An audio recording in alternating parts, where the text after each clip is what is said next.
జై శ్రీరామ్, అందరికీ నమస్కారం. వెల్కమ్ టు న్యూస్ అఖండ. నేను మీ కస్తూరి శ్రీధర్. నేను ఇంతకు ముందు కూడా చెప్పిన పాకిస్తాన్ వచ్చేసి మనం ఉచ్చబొచ్చ కొట్టుకోబోతని చెప్పి చాలామంది అంటూ ఉంటారు. అట్టాడిది ఈ బంగ్లాదేశ్ చెప్పాలంటే అసలు అదేందన్నట్టు ఛత్రపతి సినిమాలో అంటాడు ఎవరు ఆయన ప్రభాసు, ఒక్కడుగు వేస్తే మనం అది ఆడికి సరిపోతుంది ఆ బంగ్లాదేశ్కు. అంత ఊచే కొట్టుకోబోయే దేశం ఇది. ఓళ్ళు చేసే బిల్డప్పులు, ఓళ్ళు చేసే కథలు, ఓళ్ళు చేసే ఆగిర్తాలు ఆడ మళ్ళా ఏది అక్కడ నివసించేటువంటి మన హిందువులు మళ్ళీ వాళ్ళని రాజు రంపాన్ని పెట్టడం, వాళ్ళ మీద హత్యలు చేయడం, అత్యాచారాలు చేయడం, వాళ్ళ కథలు ఎన్ని లేవా. దీనికి సంబంధించి మళ్ళీ మీకు ఒక ఇంట్రెస్టింగ్ న్యూస్ ఒకటి తీసుకొచ్చిన. న్యూస్ మాత్రం సూపర్గా ఉండాలి, ఎంజాయ్ చేయండి. బంగ్లాదేశ్లో జరుగుతున్న పరిణామాల గురించి మనం ఎప్పటికప్పుడు చెప్పుకుంటానే ఉన్నాం. అసలు ఈ బంగ్లాదేశ్ విషయాలు, అట్లాగే పశ్చిమ బెంగాల్ విషయాలు ఈ రీసెంట్గా ఎన్ని వీడియోలు చేసినామో అసలు దిక్కే తెలియదు. అన్నీ చేస్తూ ఉన్నాం అన్నమాట. ప్రతి అప్డేటు, చిన్న అప్డేట్ ఉన్నా కూడా మీకు తెలియజేసే ప్రయత్నం చేస్తూనే ఉండా. ముఖ్యంగా ఈ బంగ్లాదేశ్ మత పిచ్చిగాళ్ళు ఎవరైతే ఉన్నారో వీళ్ళు బంగ్లాదేశ్లో నివసించేటువంటి హిందువుల మీద జరుపుతున్న దారుణాల గురించి తెలుసుకుంటా ఉంటే కడుపు అయితే తరుక్కు మొత్తాన్ని మండుతాంది. అట్నే ఒక్కొక్కనైతే సల కాగే నూళ్ళైతే అది కదా వాళ్ళ కదా ఏంచినట్టు ఏద్దాం అనిపించింది. ఒక రకమైనటువంటి మతోన్మాదంతో ఈ బంగ్లాదేశ్ జాంబిగాళ్ళు అయితే రెచ్చిపోతారు. వీళ్లకు అడ్డు అదుపు లేకుండా పోతుంది. బంగ్లాదేశ్ ఆర్మీ కానీ, బంగ్లాదేశ్ పోలీసు వాళ్ళు కానీ, బంగ్లాదేశ్ రాడికల్స్ను ఏ మాత్రం కూడా నియంత్రించడం లే. వాళ్ళ వల్ల కాలేదా లేకపోతే వాళ్ళు డ్రామా దొప్పుతున్నారా అనేది కూడా ఇంకొక పాయింట్ కూడా ఉన్నది. దాంట్లో డౌట్ కూడా ఏం లేదు.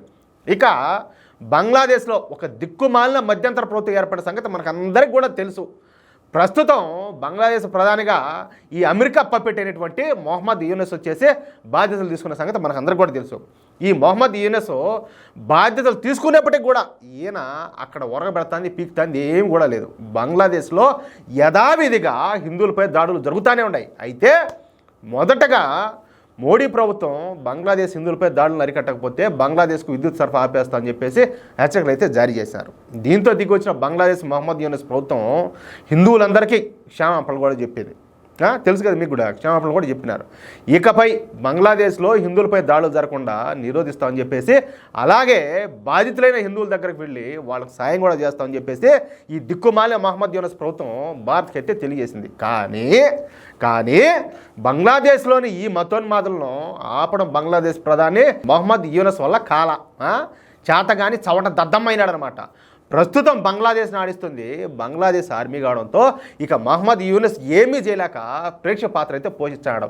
అటోడు ఎందుకు ప్రధానిగా అవసరమా? అది ఏ దేశానికైనా కానీ దరిద్రం కదా, అరిష్టం కదా. అదే చేతైనోడు నాయకుడిగా ఉండాలా, చేతగాని సన్నాసి ఆడ ఇంట్లో కూర్చో ఉండాలా. ఓడికి ఎందుకు రాజకీయాలు, నాయకత్వం? ఒకసారి ఆలోచించండి.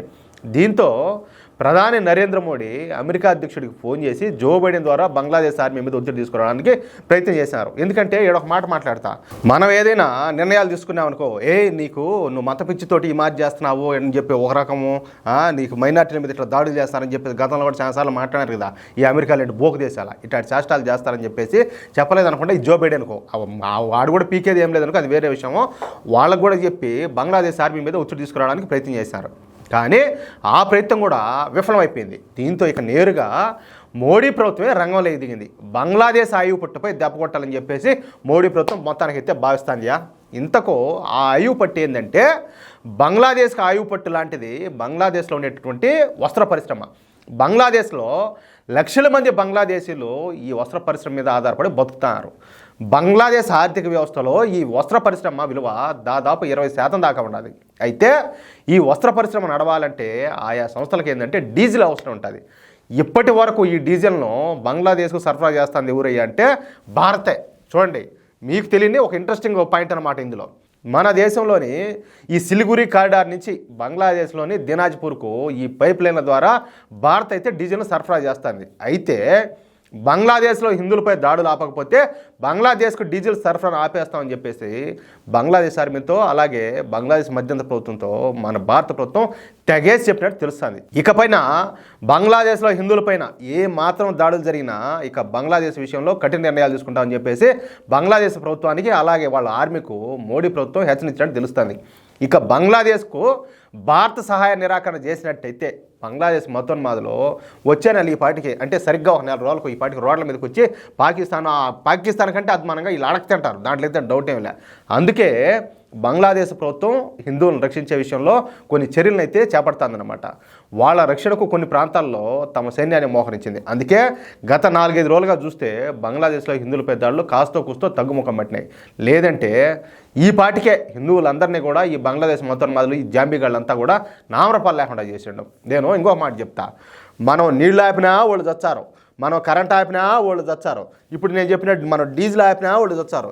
ఇన్ని విషయాల్లో ఆధారపడి ఉండే బొచ్చుగాళ్ళు అదే నేను చెప్పేది, వాళ్ళకి ఎందుకు ఇంత సిఫారసు అనిలే, పైన కింద మూసుకొని ఉండకుండా మర్యాదగా బతకుండా వాళ్ళకింత సిఫారసు, ఇన్ని కథలు, ఇన్ని డ్రామాలు వాళ్ళకి అవసరమా అని అది చెప్పేది. కొన్ని విషయాల్లో చెప్తున్నాయా, దేశం విషయంలో కావచ్చు, ధర్మం విషయంలో కావచ్చు, కఠినంగా మనం నిర్ణయాలు తీసుకోకపోతే మొత్తానికైతే మనకు డ్యామేజ్ అయితే చాలా ఎక్కువ జరుగుతుంది. ఆ డ్యామేజ్ జరగకుండా చూసుకోవాలి, అది మ్యాటర్. ఈ వీడియోపై మీ యొక్క అమూల్యమైన అభిప్రాయాలను దయచేసి ప్రతి ఒక్కరు కూడా ఖచ్చితంగా కామెంట్ రూపంలో తెలియజేయాలని చెప్పి కోరుకుంటూ, అలాగే ఈ వీడియోని ఇస్తే దయచేసి లైక్ చేయడంతో పాటు మీకు ఎంతమందికి వీలైతే అంతమందికి ఈ వీడియోని షేర్ చేయండి. కనీసం మీకు పుణ్యం ఉంటుంది, ఒక్కరికన్నా షేర్ చేయండి. అట్లాగే ఇంతవరకు ఎవరైనా కూడా మన ఛానల్ సబ్స్క్రైబ్ చేసుకోకపోతే దయచేసి ప్రతి ఒక్కరు కూడా మన ఛానల్ సబ్స్క్రైబ్ చేసుకోండి.